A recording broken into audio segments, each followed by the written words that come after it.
take inventory of what you have. If you're already $1.5 million plus and you're making a good six-figure, $200,000 and above for a credit investor, it might be better for you just to go on the passive side and start from there. I mean, do the math for yourself. Ladies and gentlemen, welcome to Real Estate Investor MBA. My name is Tejas Gosai, and I've had the honor of helping hundreds of investors achieve the American dream by creating generational wealth through real estate. I've spent the past few years interviewing the most knowledgeable experts I could find in the business to cut your learning time and conquer the hardest subjects in the game.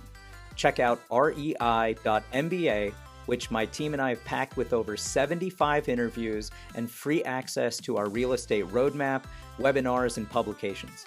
If you're listening, I am rooting for you, and you're already on your way to financial freedom. Cheers and happy hunting.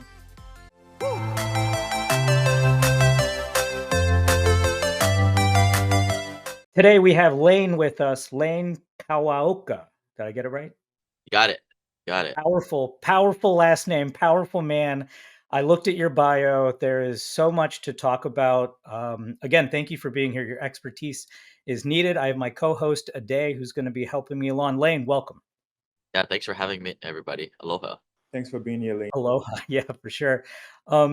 Please tell me about yourself. Some of our listeners are newer, some of them are veteran, but I'd like you to take the time, tell us your journey, your story, and share some of the big numbers if you can. Yeah, I mean, today we've owned over $2.1 billion of assets, mostly apartments, so maybe 10,000 units or so, 65 plus projects. But yeah, it didn't always start off that way. I was not too long ago, graduated from college in 2007, and just I call this the linear path. Was told to go to school, study hard, save my money, do that 401k stuff, and buy a house to live in. And that was kind of the path I was on for a little bit. And then, a couple years after college, I bought that first house to live in. And then just on a whim, kind of just rented it out because, I was a single guy in my early 20s. And it kind of was silly to have this big house to myself where I was only home on the weekends because I was traveling all over for work. And that was kind of where it all started. That was first where the first rental came from. So you're professionally too. You're an engineer, right? Yes, industrial engineering undergraduate, and then master's in construction management, civil engineering. So this is a very short time period, and I mean, relatively speaking, like you've obviously done a ton, but I mean, there's some folks who listen to our program. They like still can't get their first deal. They've been thinking about this for years. They're doctors and lawyers and folks that have the capital to be able to do it. So you took a major jump here, and from that first rental. So how'd you get into the next parts, and then realizing you had to scale, and how'd you move the ticker? Yeah, I mean, this is actually where things were really slow for me. So 2009, bought that first rental, and at that point, the game plan was just use 20% down payments to buy these rental properties. I was buying in Seattle, Washington, which was a primary market, still is today, where your rent to value ratios just are horrible, like under 0.5%.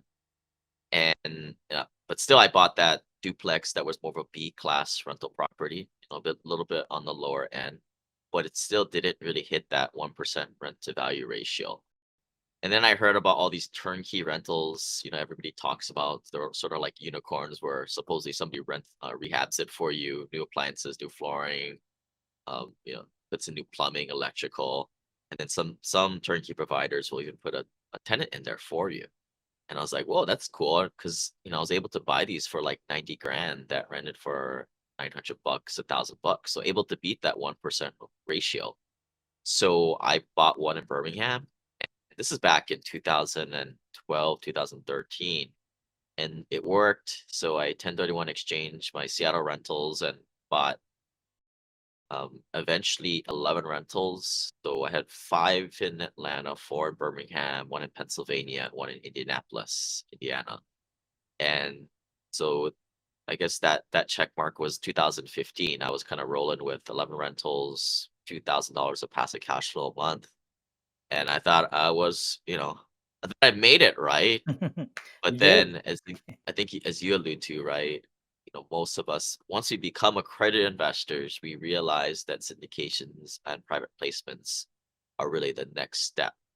And in this way, you're able to diversify across different geographic areas.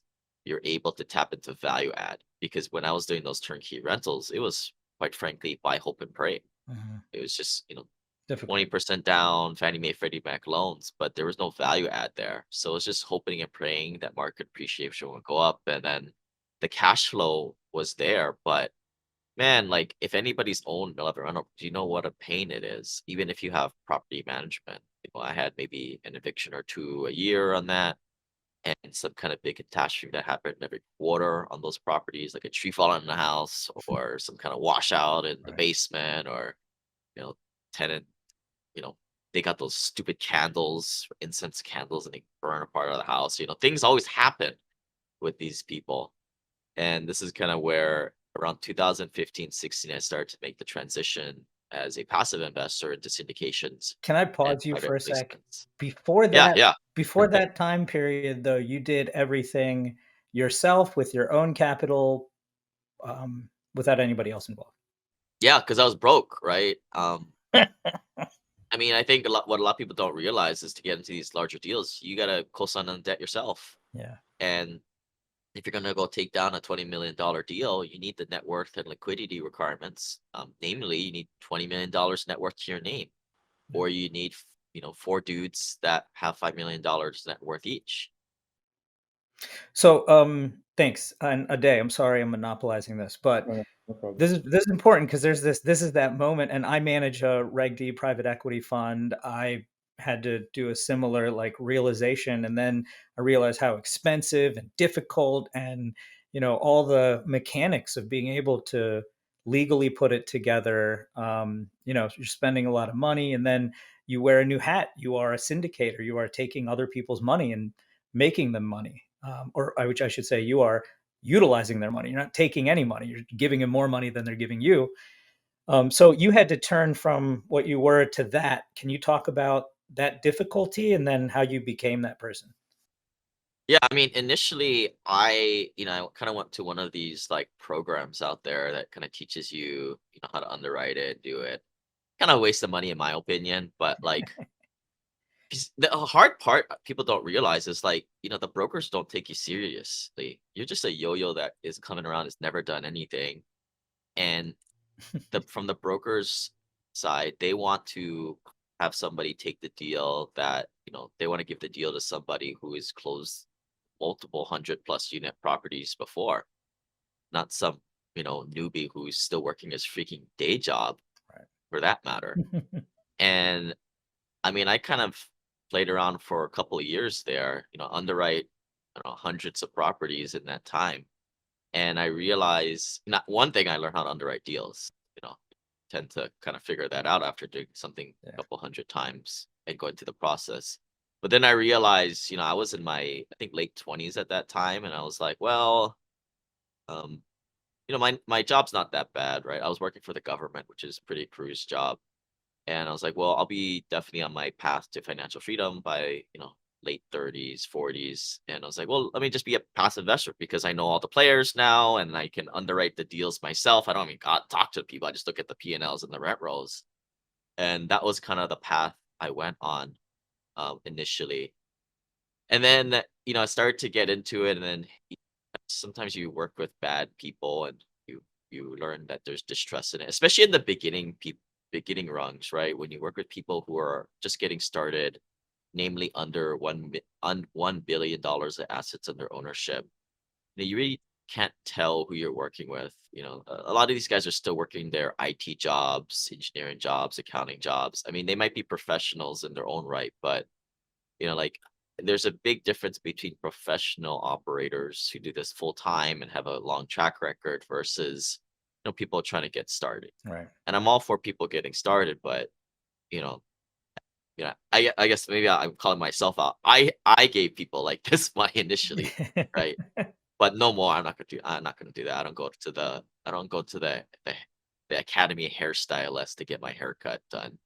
I'd rather just pay a little bit extra and get it done by a professional, or in this case, pay a little bit more fair LPGP splits and maybe a few points or less acquisition fees. Certainly not 4, 5, 6% acquisition fees like you see on some of these deals out there.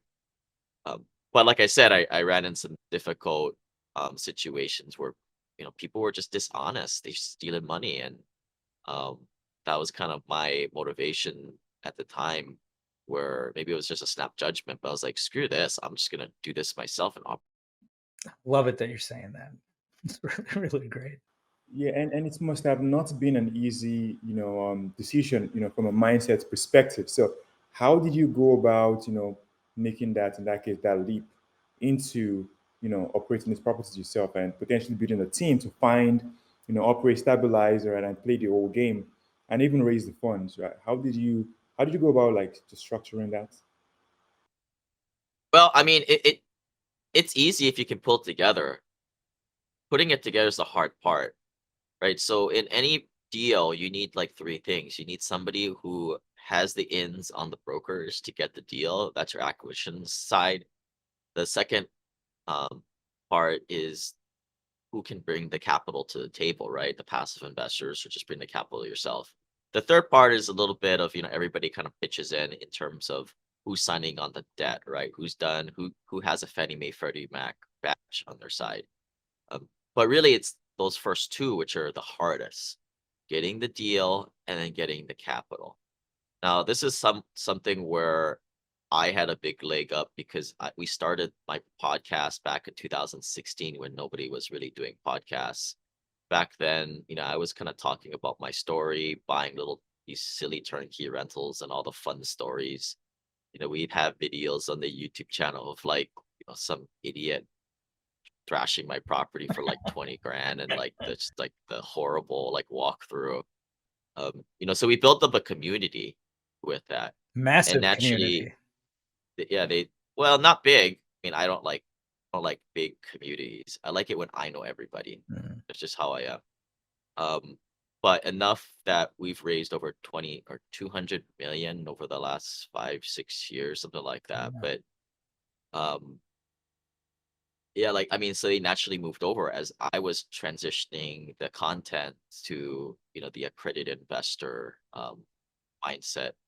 And now, I'm kind of even trying to get out of real estate for somewhat, it's because, and that's what we talk about in the wealth elevator. Everybody starts off on this bottom rung. Some people start in the basement. They're broke. They barely make 100 grand, right? Those people don't go invest in real estate, bro. You don't got no money. You can't do it. I'm sorry. Yeah. I mean, maybe that's just me, but I look at it from a more pragmatic point of view. If you're somebody who has a six-figure job, $500,000 of investable equity or $1 million of investable equity, the stuff we're talking about here is, private equity, Reg D, syndications is probably your jam. But when you get to a level of $4 to $5 million net worth, which I define as end game for an average family of four in an expensive place like California, you know, you want to take some chips off the table. You don't need to be making 15, 20, 25% a year. You could, but why? Why take the risk, right? We've seen what happens with interest rates and there are market cycles. Right. And when you start to go above a certain net worth level where you can kind of pull risk back and maybe go into less correlated assets, which the wealthy do, you are able to employ different strategies, which we talk about, which are kind of boring, in my opinion. It's not as Love that. fun as multifamily value add real estate, Yeah. Yeah. but it's just this paradigm that I've kind of built into the new book where there's stages to this wealth building journey. And sure, multifamily or whatever value add real estate you're in, self storage, whatever, right? I mean, these are all prudent businesses, which are great, but they all do go up and down with the market cycle, and there is risk involved with it. I would argue a great risk adjusted return because you're investing in, thing commodities that the lower middle class and the average American uses, and the demand's not going to be going away. But still, like, I think this is the whole part of having a holistic point of view on your finances. But Yeah. most people out there under $2 million net worth have barely 10, 20% of their net worth in alternative assets. And I think there's a problem to that.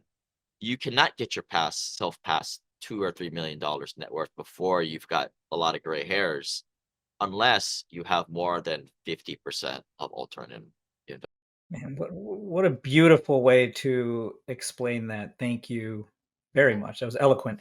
Um, so let's like fast forward now to this part of it. You have a very different investor base, much larger amounts of money coming in, and I look, obviously your resume precedes yourself. So many transactions, and um, I'd say just for the past couple of years, how did you maintain with COVID and all of this going on, and then bring us up to speed because it's just been a crazy, few years. How do you keep growing in this? Well, we're actually thinking about shrinking and downsizing a little bit, to be honest. I mean, shoot, like first COVID comes and it's like, man, what the heck is gonna go on here, right? I remember March, April, May of 2020. I was like, are these guys gonna pay their rents? Like, what's gonna go on here? Yeah. Thankfully, they did.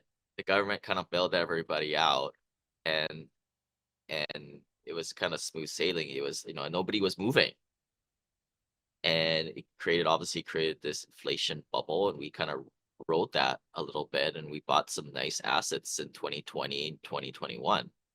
But there was definitely an inflection point where, some of these deals we did floating debt on. And when you're doing with floating rate debt and the Fed increases rates by 5%, that, man, yeah, you get hurt by that. And I would probably say that's definitely a lesson learned there. Even if you do rate caps, right? Where previously people would do floating debt with unprotected no rate caps right before, right? We thought we were being pretty conservative there. But I think that just kind of goes to show that, there is market cycles, as I mentioned before. And, I tell all investors today, look, I mean, I've got my own skin in the game. And this is exactly why you need to bridge the gap. Maybe invest in, have your investments range from 4 to 7 years. Get some 2000. I mean, today we're 2023.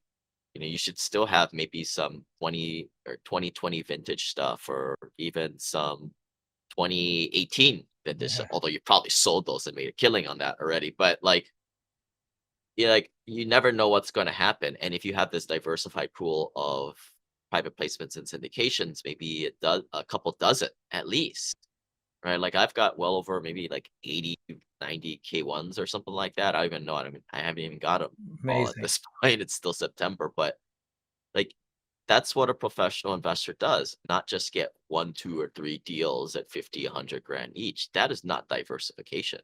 But sure, like, and I write this into my new book. I get the end game, right? We're kind of mentioning it, like what is diversification? A couple dozen plus deals. You're going into one every quarter. That way, you're able to kind of space them out through the normal time duration of a deal, which is 5 years. But what do people do when they're first getting started? And when you're first getting started, I look back to where I was investing with shysters and newbies, and you don't know who's who, right? I would probably argue that in my early days, like 1 out of 5 deals just failed because of the people who are running it. Everyone's And trying to squeeze something out. yeah, I mean, I get it. Like people who are new, they need to play the fake it till you make it game. That's all these like groups teach, is like taking social media photos and silly things like that. Nobody teaches how to operate the damn deals, which we kind of learned early on when Yeah. we were doing these little 40 unit, 50 unit Class C properties. Um, which is also, I guess maybe mention like where are we going in the future. Yeah, we're looking at downsides. We're actually trying to get out of multifamily real estate to some extent because it's a very crowded space. Wow. Anybody who can go to some weekend seminar, apparently they think they can now team up with their 8 of their friends that they met over the weekend and they'll buy a 200-unit apartment Yeah. complex. In So we've Oklahoma. been, yeah, It's shoot, always Oklahoma Oklahoma. isn't very good. I I know. mean, like, dude, It's always some like random Midwest place. But yeah, thanks for sharing that. Keep going. I interrupted you. yeah. So like we asked the question like maybe 4 or 5 years ago. It's like, all right, when I'm going to invest my LP dollars, where am I going to put it? And like, well, who are the operators, right? Who am I going to give my money to? I'm like, well, where are the guys who've been doing this since the 2008 recession, or even, and the truth is they're not around. Where did they go? Like, it's like the dinosaurs. Like, where did dinosaurs go? And what I've kind of learned over the past several years is a lot of these guys, these good operators, they move to different asset classes. Namely, they get out of multifamily class B and C crappy rental properties and they move to either development or other asset classes. And they get out of the space. Like what other They don't asset classes? Like self-storage stuff or not necessarily self-storage, but like, like industrial, like even office, bigger stuff, right? Bigger warehouse? numbers. Yeah, like I mean, they're able to, now raise larger amounts of capital to get into larger and larger stuff, and even Class A too, right? Like, I mean, I think on one hand, I was, you were saying earlier, like, why this is like the genesis, right? Of course, for me, right? Like at one time, I was like, invest in these higher cap areas, tertiary markets. You can get like 6, 7 caps and go to Class B and C assets because the institutions aren't doing it, right? So you can get better pricing. But now it's like, why the heck are the institutions doing Class A and they want to stay the hell away from this Class C, B products, right? Right. Like, there's a reason why they do that. Of course, they don't want to get their hands dirty with that type of stuff in operation, but they also invest in secondary and primary markets for the lower cap rates. And the lower cap rates mean less returns, but it also means a lot more stability. Right. Less risk. Unless in anomalies such as office space in San Francisco, of course, right? But Um, awesome. Thanks for sharing all that. Day, you got anything? Yeah, a big question I always like to ask investors like you is for that new person, like, let's rewind back, several years for you when you were just starting. If you were to go back, how would you start in the space? Would you get into community and maybe start doing bigger deals early, or would you just have just gotten your feet wet with smaller deals first, and then getting going bigger from there? well, I mean, I don't think there's any way around it. I mean, you have if you're an operator, you have to start off with smaller deals. That's what we did. We kind of chipped away at like, I don't know, 30 something unit, 50 unit comes to mind, Class C properties. A lot of hands-on, real difficult tenants, right? Where a lot of those guys just like 80% economic occupancy, where 1 out of 5 guys just are deadbeats and they don't pay. So very labor intensive. And I guess for LPs, they don't care, right? Because they're not doing the work. But that's the way you got to start, right? Like, because in the beginning, you can barely raise $500,000 to save your life. And especially when you have earnest money on the line, in a way you kind of are having to run and save your life to raise that $500,000 to Right. close that crappy Beg, borrow. 35 unit. But that's where, I mean, there's no way to other than that to start. Um, Yeah, that, but that's where I'm saying for most people, like, take inventory of what you have. If you're already $1.5 million plus and you're making a good 6 figure, $200,000 and above for a credit investor, it might be better for you just to go on the passive side and start from there. I mean, do the math for yourself, right? I mean, if you're able to make a little bit more alpha by being an LP in some of these more specific deals, then roll that way. And if that's the case, then yeah, you need to find other purely passive accredited investors. Get away from these types of groups where you just have these young general partner wannabes. Um, you need to find the guys with the gray hair. But this is the hard part. Most of those guys with the gray hair who already have $2 million net worth plus are busy people. They make multiple 6 figures. They have families. At least speaking for most of us, I think in our group, right? Like they're 47, 50-year-old plus. They're super busy. They got kids too, right? And the kids are, these aren't old guys by any means. So they're even more busier, right? The kids actually want to hang out with them. The kids aren't off to college or teenagers, right. right? Well, maybe some of them are teenagers. No, young sports. Yeah, I'm that demographic. I'm in my 40s and Dude, that's you. Is your name Greg and you're an engineer? yeah, Because that's like, right. like we got like 10 of those guys. But it's like that's the struggle, man. Like you're the sandwich generation. Probably got parents that are still alive that you got to take care of too, right? My parents are still working. I'm an immigrant. We're all immigrants on this podcast right now. Yeah, I mean that's a big narrative too, right? Like in our group, we'll do like hot seats on each other, and we have this like sample deck that people will use because they're lazy. Well, no, they're not lazy, they're just Yeah, time efficient, right? But everybody keeps using that same damn thing. My grandparents, they never had nothing, blah blah blah. They sent me to college. They thought college was the way to do it. yeah. But yeah, I mean that's this that's the tagline of the book, right? Like we talk about syndications, tax strategies using passive losses, and then accredited investor banking for the first generation millionaire. And the name of the book is The Journey to Simple Passive Cash Flow. Oh, that's the old one. Is That that one's a quick read though, but the Wealth Elevator is the big fat 200-page book that's uh, launching here in a bit. real quick while we're here? How does somebody see your stuff, get a hold of you? You have a direct website? Yeah, they can go to thewealthelevator.com or shoot us an email team at thewealthelevator.com. Oh, and everything's in the show notes too. And obviously, we're tagging Lane. Abby, my podcast producer, is going to get upset. We're coming to time, so I got to ask some fun questions real quick. A day you can help. How do you stay motivated? And what time do you wake up? And do you go to the gym in the morning? I'm not a morning person, so I'll usually wake up at like 8 when my daughter does, but um if I have to all you guys are like way ahead of me. I'm in Hawaii, right? I'm always behind That's right. on time. So I usually have to wake up quite frequently an hour or two earlier. Um but yeah, I mean, I think the reason to that question, like my whole point is like, dude, whenever you guys hit your stride, do what you want to do. Like, I don't know, you don't gotta always be like in hustle mode, like how these YouTube shorts are like, wake up at 5 a.m., Yeah, journal, yeah, Yeah. make your bed, like, no, just do what makes, like, as long as you get like the important things done and you're good at project management, that's all important. But I do think like that working out thing, I do typically go to CrossFit after I do the morning firefighter on emails and stuff like that. Nice.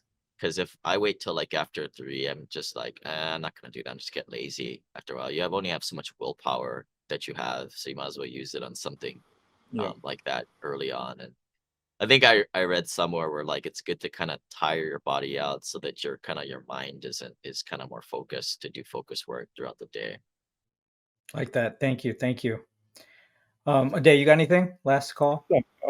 How do you? I mean, do you believe in like work-life balance? Like, how do you have time for family while having to deal with and manage all these funds and investors and Thousands of units. All these investors. But we have a team now to kind of do a lot of the operations. After we went over $1 billion of assets, we hired a lot of people that were in the industry. right? But yeah, I mean, still busy doing a lot of stuff, talking to investors all the time. That's something I actually enjoy. So it is somewhat of a, enjoyable thing I like to do. Although I can't talk to more than 3 investors a day. It just gets a little bit too much, right? And I think that's where if you can figure out what you enjoy doing it and with the right dosage, I think everybody should figure out what they want to do for the rest of your life or ask the question. No, don't ask the question if money didn't matter, what would you do? It's like, no, if you had to freaking work all the time for the rest of your life for 4 hours a day, what would you do? Right. That's probably a better way That's of great. framing it. But yeah, I don't really believe in work life balance. I mean, in seasons of your life, it changes. Right now, we're growing the business, we're moving. Um, and I think one thing that helps me, I mean, I'm in a lot of other organizations like Entrepreneurs Organization, EO, and Vistage, which is another business mastermind.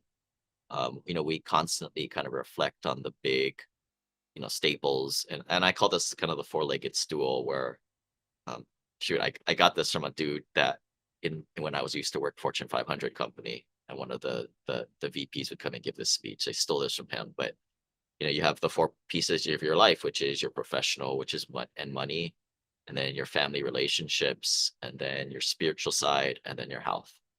And, you know, I have these kinds of like organizations that I go to, and we kind of reflect with each other in private.